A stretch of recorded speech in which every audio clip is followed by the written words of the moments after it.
Hey everybody, it's Chugga Conroy. Welcome back to more Xenoblade Chronicles 2.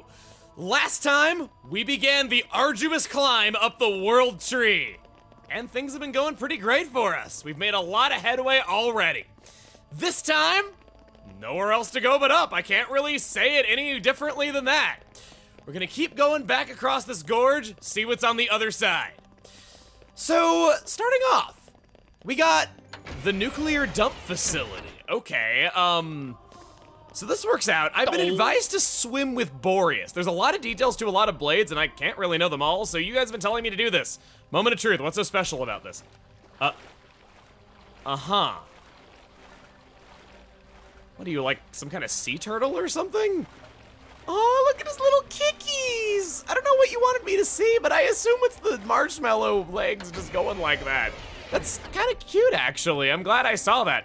Again, I don't really know if that was the intention behind that. I'm not really, at first I was just kind of like, what? Oh, those things are awesome. Margo sovereigns. They're humanoids with one leg because they're so advanced they don't need two to stand.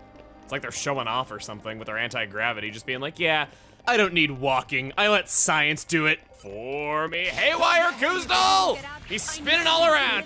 Let's see what else we can learn about the Aegis. So, I've mentioned already that art recharge stuff becomes kind of practically worthless if you're gonna be using Mithra as your primary attacker. Once Lightspeed Flurry hits level 5, which ours has, she's able to perfectly recharge her arts practically all of the time. So what do you do in that situation? I would recommend artwork. Artwork tends to have special recharge effects, and Mithra can usually, Mithra can benefit from that, especially in the true form where she loses access to Lightspeed Flurry and you want to be doing lots of blade combos with it. That can be a really good thing to have. It also happens that both Rex and Mithra have artwork as their favorite item type, so you're gonna get some big bonuses from it. I need to really activate the true form a lot more in battles. A problem that I had on my first playthrough, and so did a lot of other people I knew, and these are people I consider smart. I don't think that they're stupid for this at all. They would forget to activate the true form before a chain attack just because it's so drilled into them that you activate a chain attack whenever you do something and there's not really an extra step added onto it. It's sort of like those case studies when you have a process that people are used to doing and then you add an extra step onto that process and it causes people to never want to do it. It's like that. So I really need to be taking that into account. A lot of fights are intended to have the true form used in them, so the enemies have loads more health to compensate. You're seeing that this thing's not even dead after taking 2 big lumps from it. Keep that in mind, things should be going easy. It's yet another way that people assume that the enemies have way too much health when they really don't. Puppy Buster, you should be getting the overkill here, which is just what you need for your skill. The placement of that sword is pretty funny. Bonus! Enemy down! Legendary core crystal. We're swimming in core crystals. It might be about time for us to start emptying those out. Rares, legendaries. We'll get to it soon. I'd like to have a few more built up before we go and just do an awakening spree. Kind of going on about the true form. I keep meaning to talk about this though, but there's just so much going on and so many cool things to show you that it's just kind of taking a back seat for a while. In a previous playthrough, when I had to name the true form, this game has random blinking in it, which led to this gem where Rex is like dreamily staring into her eyes while he names her. I just thought that was really funny. It got a good reaction out of me, so I wanted to share it with you. There's a Pepito living up here?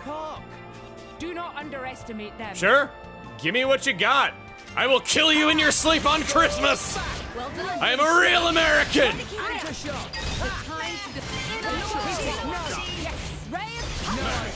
Ow! This thing's not gonna touch the ground again. We seem to be doing just fine. Common core crystal and another treasure trove. Let me guess, it's gonna have lots of cool stuff in it even though it's wooden. Yeah, these people sure know how to live. Mere mattered ship, that reminds me. I said that we got a dark matter chip and that I really wanted to show that. Yeah, let's get to it now. So, dark matter chips are common, but they have really good stats on them. If you got a blade that hasn't been updated in a while, that could just be a nice generic one to hand them. I don't think I'll give that to Theory.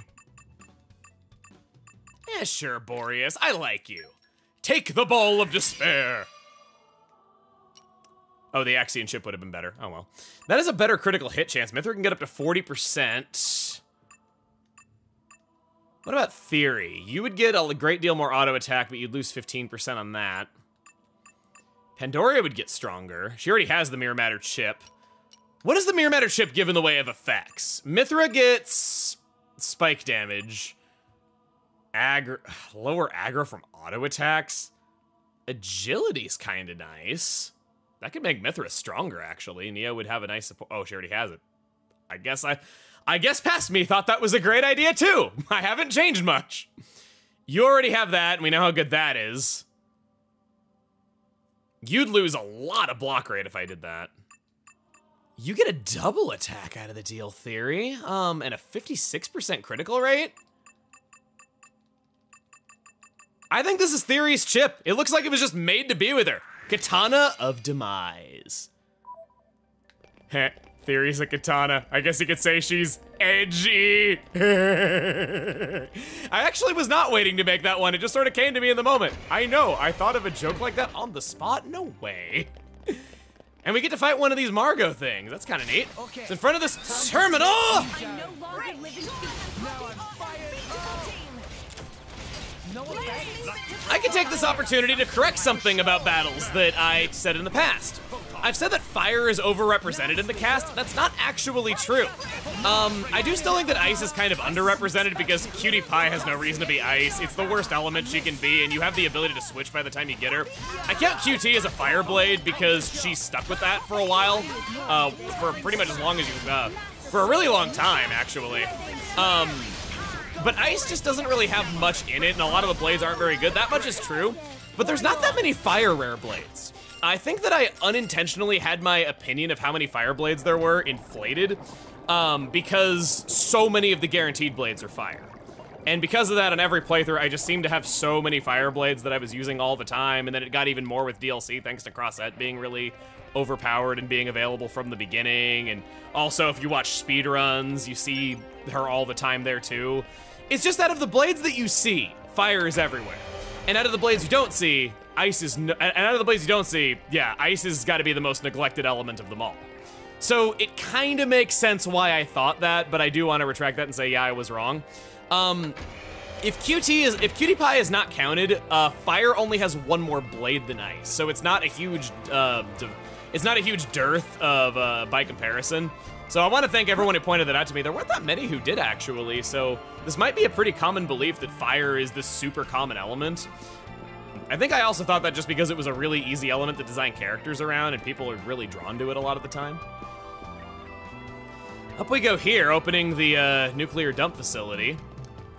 This takes us to the next elevator. We could go that way, or you know what else we could do? We could go exploring. Oh, I like going exploring. Down the tubes. Oh, okay. We filled up this area with the water. It's where it all drained to. From that, we get 2 collection points. A red treasure trove. Here, fishy, fishy. Get some nice 3-eyed fish from this radiation water. I swam in it, it's fine. You're all mine.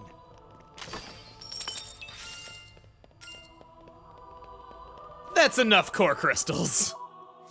Zeke, the time has come for you to do literally anything. Oh, you're still at this equipment on because I haven't been using you lately. I can drop this tone, but I won't. It's fun. 12 commons, 3 rares, 2 legendaries, and we're barely even started. Here we go.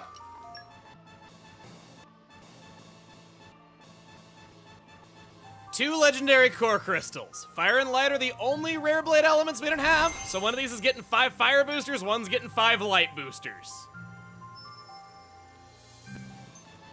Not even a fire blade. Man, some hype after I did all that humming and hawing over whether or not I actually wanted to awaken these. Nothing actually really came of it. Oh well, happens.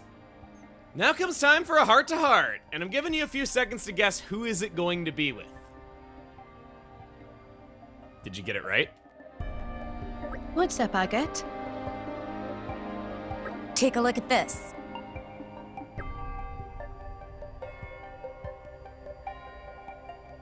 the walls and floors of these ruins, what do you think they're made of?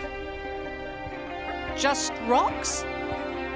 I thought so too at first. Just regular stone, hewn and stacked, right? But with natural materials, processed and put together, you'd expect some flaws, some deformation somewhere. And with this ruin shooting up into the sky like this, even small variations at ground level would cause it to tilt over. What's your theory then? Well, the treated blocks were stacked up into the sky with perfect accuracy and no errors. That much is true. But the strength of it is unparalleled. Over hundreds, thousands, or tens of thousands of years, the walls and floors didn't break or become brittle. Amazing work by people from age past. At our level of technology, it's unimaginable. I marvel at the minerals and materials used to create this site, though I don't pretend to understand them. The whole world tree is a mystery for sure.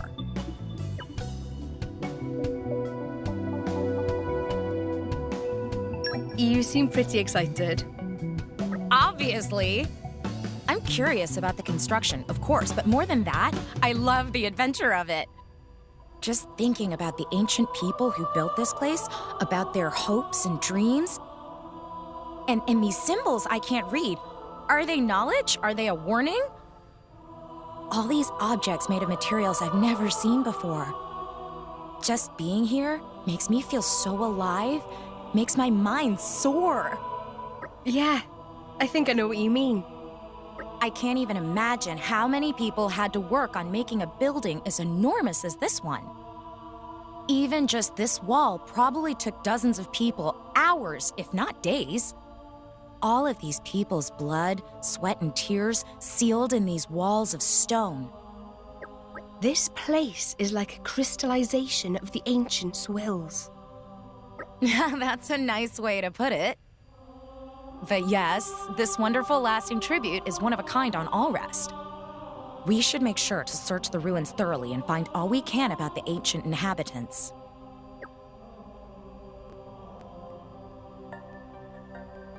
Seems relatively bug-free. Hey, you almost sound disappointed. I, for one, am quite glad that the inside of the World Tree is a bug-free zone. You know, since it's called a tree, I was afraid there might be all sorts of creepy crawlies nesting here. So that's why you were so cheerful while exploring. Exactly. I love minerals like a lot, and I hate bugs about the same amount. In fact, I think that the more I love geology, the more I hate bugs. I fail to see the connection. Sorry to keep Master Pond waiting. Ah, Poppy! Just in time! Master Pond's starving! Poppy collected only best ingredients. What could you possibly collect in a place like this? What you got then? Can I have some? Is delicacy when fried. Jabara bugs. Get them away! Jabara bugs have no clear defined purpose of making Agate's skin crawl. She gets Keen Eye level 3 from that, a pretty decent skill that could be useful for a lot of things. Wow, I went squeaky on that one. Observation is the key to adventuring. Poppy getting all the good moments even in other people's heart-to-hearts, but I don't think anything's gonna top the perfect delivery of dog mode. Back up by the elevator, you might not want to jump down right away like I did. There is control panel, and with 5 levels of electric mastery, get out here, Electra. Be useful for something in the final trial.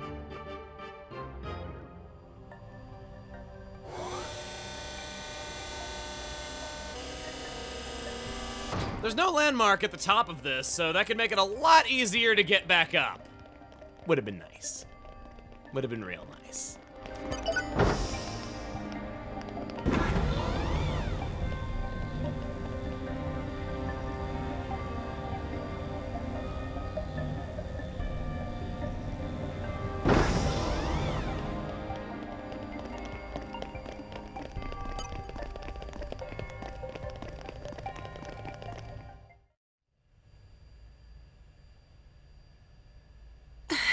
Rex, look, worried. Maybe Rex's lost wallet? It's not that. Oh, I see. Well, maybe your worry is your wallet's empty. Well, that's true. I don't work much these days.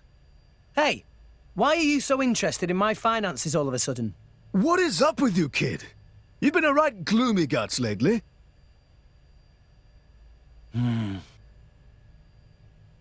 was thinking about Amalthus. If what Jin said is true, the Praetor doesn't just hate blades, but humans too. I mean, he basically hates the whole world, seems like. How so? In Old Torna, humans lived together with blades that eventually became titans. So destroying Torna was the same as destroying the titans. Amalthus must have known that the titans have been dying off over the last few centuries. Cannot live without titans. Everybody go bye-bye. Maybe the Praetorium saw it as an obstacle to their power. If the Blades were becoming titans and creating new land, people might have more faith in the Blades. If a new faith emerged, it would threaten the Praetorium and its dogma. I understand that much. That's just war and politics. But Rex? hating people, hating yourself, where does it end? What do you do when you hate the whole world? You mean... Destroy it. That's all that's left. Tell me I'm wrong. That's a leap of logic, but I think a lot of mortals are like that. Do you remember talking to the Praetor? I said it felt like talking to Malos. Yeah, you did say that. It's a funny thing. Malos and the Praetor, they want the same thing.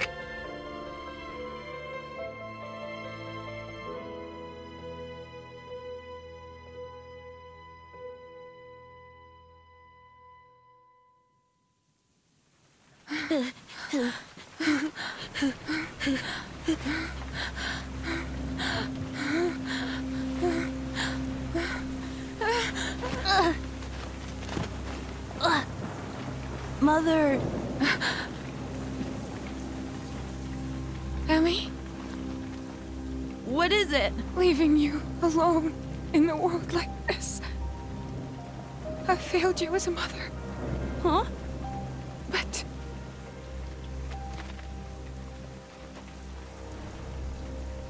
Mother! Forgive me.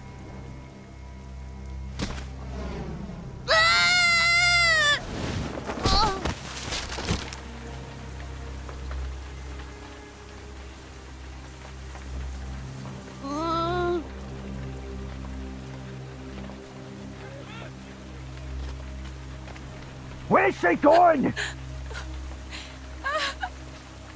Stop! Stop! Here! She went this way! Mother! Mother!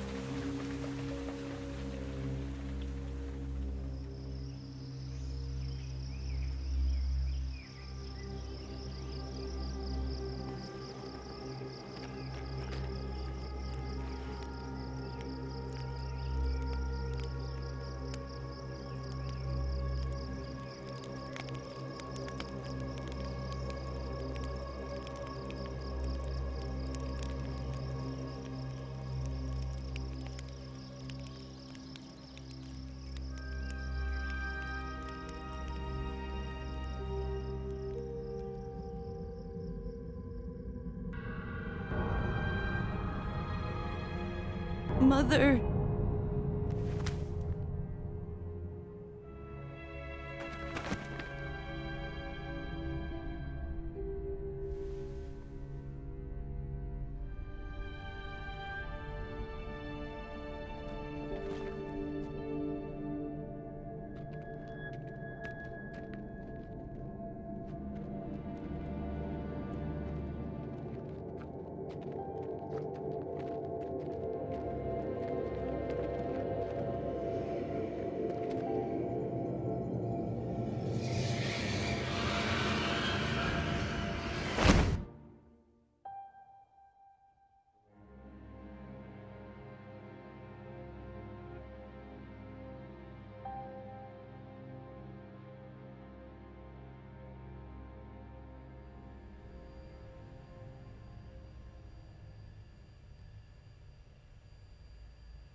Your Eminence, we'll be exiting the Cloud Sea shortly.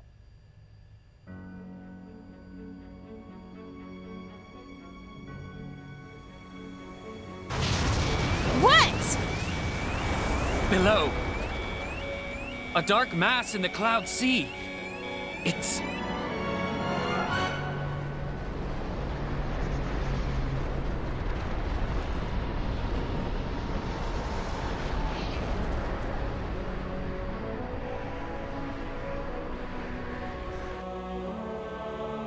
It's Indal! What?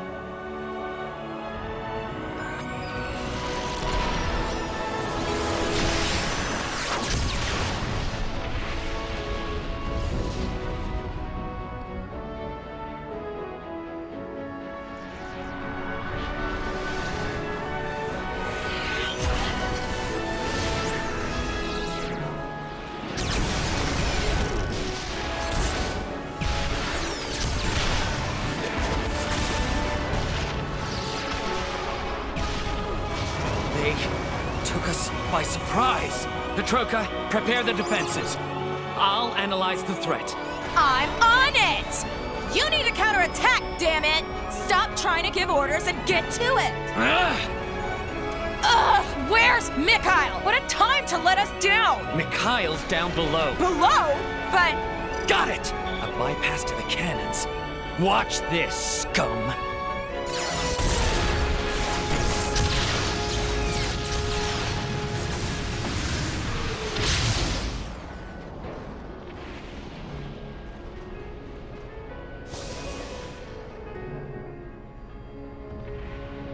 Ready? Ready. The ship will get you as far as the boundary layer. We can drop you and Malos off there. We'll have to. All rest ships can't make it past the boundary layer. Yeah, no sweat.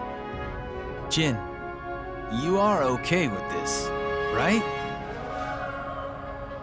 Mikhail. Hmm? Take care of Laura. Jin?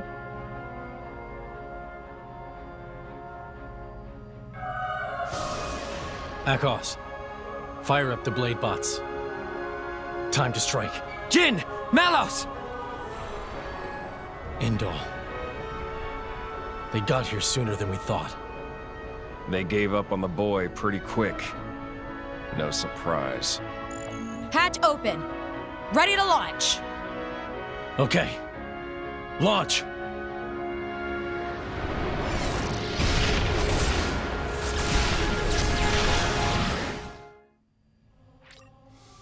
Indal is now a hostile power. You can no longer continue any quests you accepted in Indal. Merc missions accepted and dev points acquired in Indal will be transferred to Leftheria. This is why I recommended knocking out any and all quests. No quests in Indal are particularly great. There's not very many of them. It didn't even have that many Merc missions, and I made sure to do them all pretty early on. So this shouldn't be a problem, and quests completed is not counted toward overall completion. All you have to do is get up to a certain number for one of Dromark's skills. It's not anything that's going to majorly penalize you. You haven't missed out on anything big. If we check on Leftheria, though, we now have 3 stars worth of development and have unlocked some new Merc missions. Insect Professor gives Affinity Max Evade 2 and Water Defense up 3. Hero Gloves and Topple Resist. Boxer Vambrace is an Ether Defense up 3. Crystal Earrings, Affinity Max Evade 3. Rex's Condition. Corinne wants to know how you're getting on, Rex. Why don't you go and see her and tell her yourself? What, do you need blades to carry you in on a palanquin or something? What are you doing? Ship Lane Lighting. That opens up some new contracts. All of this is going to be saved for later. Oh. Magnificent. That was Brigid's point for getting development to level 3 in every Titan. Next time on Xenoblade Chronicles 2, we explore this new level of the World Tree. Now, see you guys then.